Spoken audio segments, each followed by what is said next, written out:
Salim is delighted. They heard the statement read out in full on the World Service. They wanted the ambassadors of Algeria, Jordan and Iraq to negotiate to end the siege. The hostages and terrorists are joyful. The police arranged for a Chinese takeaway for them. The hostages sleep well that night, feeling that freedom is near. Sunday, May the 4th. Salim is close to giving up. One of the gunmen begins to write on the walls insulting slogans about the Ayatollah, the Iranian leader. The embassy's chief press officer, Abbas Lavasani, is infuriated by this, as he is a devout follower of the Ayatollah. He flies into a rage and chooses to attack Faisal, Salim's right-hand man, the biggest and most volatile of the gunmen.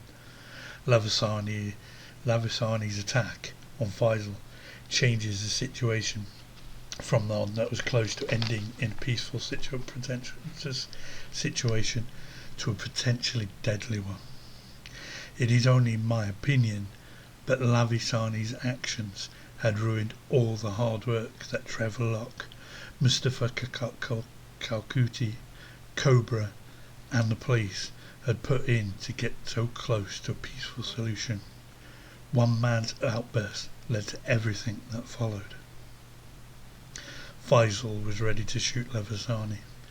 Lavasani opened his shirt and proudly declared that he was happy to be martyred. Kalkuti tackled Lavasani to the ground and slapped him. Trevor Locke treated it almost like a typical domestic, telling Mustafa Kalkuti to hit Lavasani, to shut him up, or he would get them all killed. But from that moment on, Lavasani was a marked man. Kalkuti tried to explain to Lavasani that he would not be a martyr if he gets everyone killed. The strain of the situation was becoming too much for Mustafa Kalkuti. He dropped to the floor, weeping. Salim allowed him to leave after allowing him to say his goodbyes to Sim Harris and Trevor Locke, as long as he promised to actually share their message with the world. Mustafa had been the pivotal link between the gunman and Sim Harris and Trevor Locke during negotiations. With him gone, they feared the worst. May 5th, 1980, Day 6. The gunmen repeat their demands for the ambassadors to come to the embassy to negotiate safe passage out of the country for them. Salim gives a deadline of 6:25 p.m. when they will kill the hostage. PC Trevor Locke and Sim Harris plead with the police outside for them to get the ambassadors, believing now that they are their only hope of getting out alive. Salim believes that the police are delaying and making fools of them, and that they are not being taken seriously, so they will make the police take them seriously. Trevor Locke follows as Salim and Faisal take an eager Lavasani down to the main lobby. As they tie him up and blindfold him, he addresses PC Locke. "Don't worry, Mr. Trevor. I'm not afraid to die." Trevor Locke had his side on, but he did nothing. He realised that there was nothing he could do. If he drew his weapon and successfully shot Salim and Faisal, the other gunman would have the opportunity and reason to kill the other hostages, so he done nothing, and he was racked with guilt.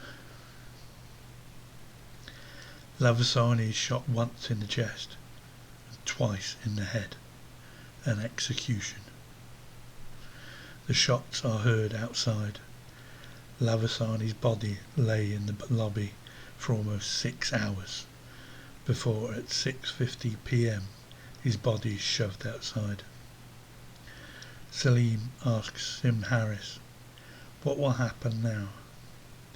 Sim explained that this has never happened in this country before. As long as they didn't hurt or kill anyone, they would be okay. But now he didn't know what was going to happen. He tried to convince Salim to give up. Salim tells Max Vernon they will kill the others. At 7:07 p.m, John Dello hands control over to the SAS. It has been suggested by an SAS officer that at the briefing they were given a message from Margaret Thatcher suggesting that she wanted no further problems outside the embassy, which they took to mean no surviving terrorists. This claim has never been verified. Max Vernon tells Salim that the Iraqi ambassador is on his way and that they are arranging a coach that will be driven by Trevor Locke to the airport, where the hostages will be released and the gunman will board a plane. None of which is true. It is merely a delay tactic to allow the SAS to move into their assault positions. A team led by John McAleese, SAS assault specialist, will lead a team at the front of the building, entering from a front balcony. Another team will abseil from the roof onto the rear balcony, and a third group third group led by Robin Horsfall will sledgehammer their way in through the back door. Salim is convinced something is happening and has Trevor Locke speaking to Max Vernon on the phone. Vernon insists to Trevor that nothing is happening, all the while seeing SAS members move into position. Vernon admitted that at the time he could hear a voice in his head chanting like a schoolyard taunt. "I know you're going to die. I know you're going to die." Salim insists he hears suspicious movement and he is going to check. The moment he drops the phone into the chair at 7:23 a.m, there is a loud explosion. It is a distraction charge let off by the SAS that blows out a large skylight at the centre of the building. Mac leads his team into the onto the front balcony. It is at this time that Sim Harris decides to go to the windows, opening the shutters. He sees a smart gas masked figure frantically telling him to get down. As a charge is put against the window frame, Sim gets down as the SAS members move to a safe distance as the charge blows out the window and they quickly make their entrance. The last member of the team takes Sim Harris and sits him down outside on the balcony as they head in. Trevor Locke sees Salim going for his gun and charges him with a classic rugby tackle, his shoulder impacting with Salim's hip. As they wrestle, Trevor takes out his gun and puts it against Salim's temple. Salim is shocked that Locke has a gun. For the briefest moment, Trevor Locke thinks, "I'm going to kill this bastard." But it's against his training, and at that moment the door flies open and two black-clad, gas-masked, armed figures burst in. The first shouts, "Get away from him, Trevor." Trevor Locke rolls away to see where the voice came from. The figure fires his MP5 on full auto. Bullets hammer into Salim in a diagonal from his right eye across his chest. He is dead before he hits the ground. The first group of SAS gets to the balcony at the rear, smash the window and throw in a flashbang grenade as the next groups abseil down. Unfortunately, the flashbang sets alight to the curtains and one of the team gets their glove stuck in their abseil gear as the flames lick up from the burning curtains. Robin Horsfall, leading a team at the back door, hears the commotion on the radio, looks up and sees the situation but can do nothing to help. The guys on the roof need to cut the rope at the right time as the trooper kicks away from the flames. As if they cut it at the wrong time, he will miss the balcony and drop another 40 feet or 12 metres to solid concrete behind. They succeed and he is safely on the balcony. Mac and a colleague head for a back room where they know a gunman is. They throw in a flashbang and head in. Their torches on their MP5s find the gunman simultaneously. Both instantly give the classic double tap semi-auto, killing him instantly. Max Vernon hears the explosions and gunfire coming from inside the embassy. It feels like a massacre is happening and feels a great deal of remorse at failing to get a peaceful conclusion. Two of the gunmen have gathered the hostages in the telex room on the second floor. They open the fire on them, injuring a few and killing just one, a temporary embassy employee named Ali Akbar Samadzadeh. According to the hostages, they convinced the gunmen to throw down their weapons. Weapons were seen thrown out the window.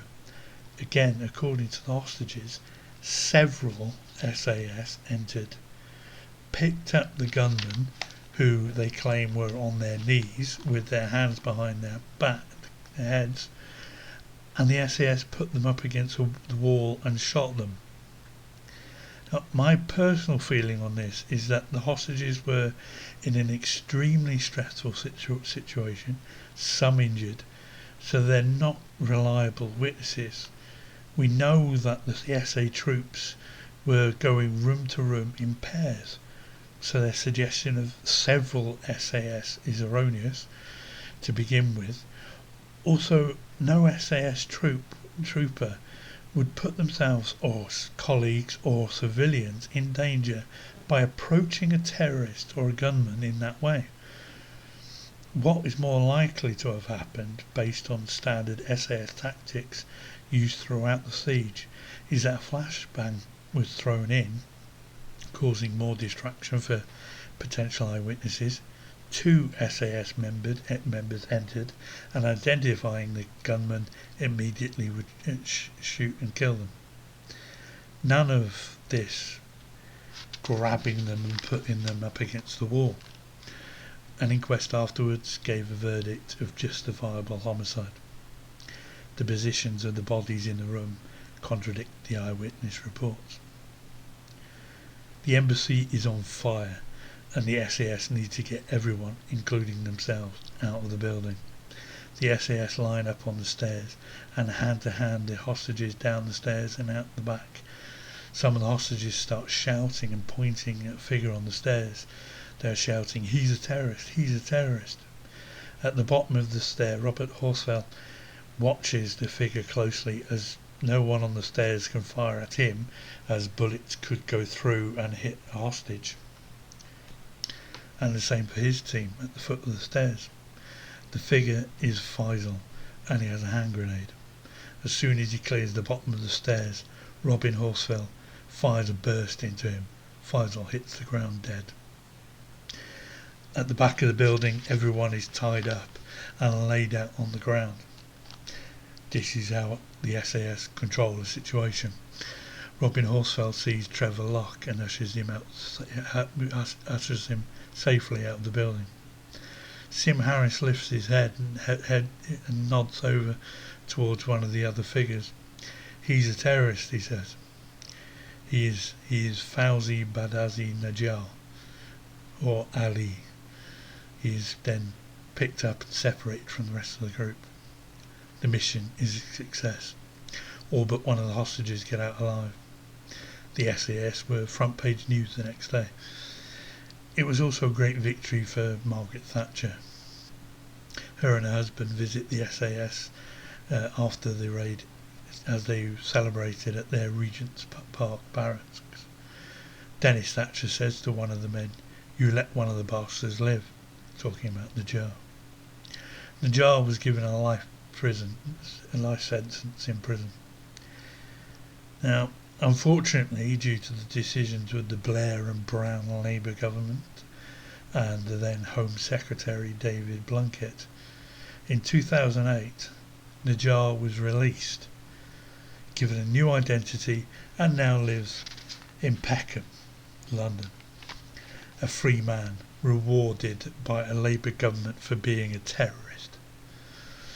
PC Trevor Locke received a George Cross for his bravery, and he was one of the most vocal dissenters of the Labour government's decision to release Najjar.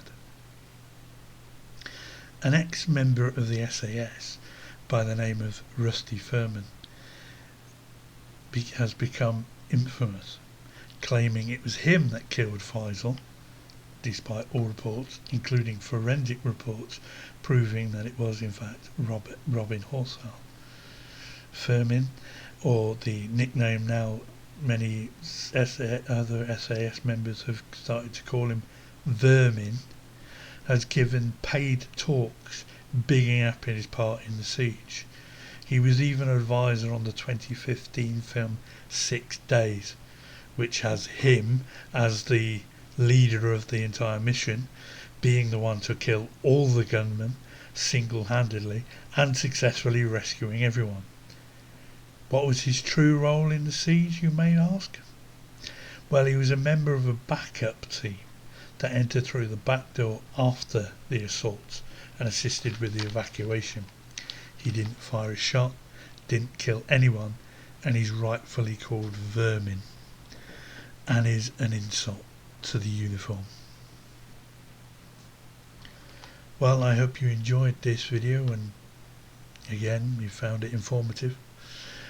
In the meantime, this is Detective Squirrel, out.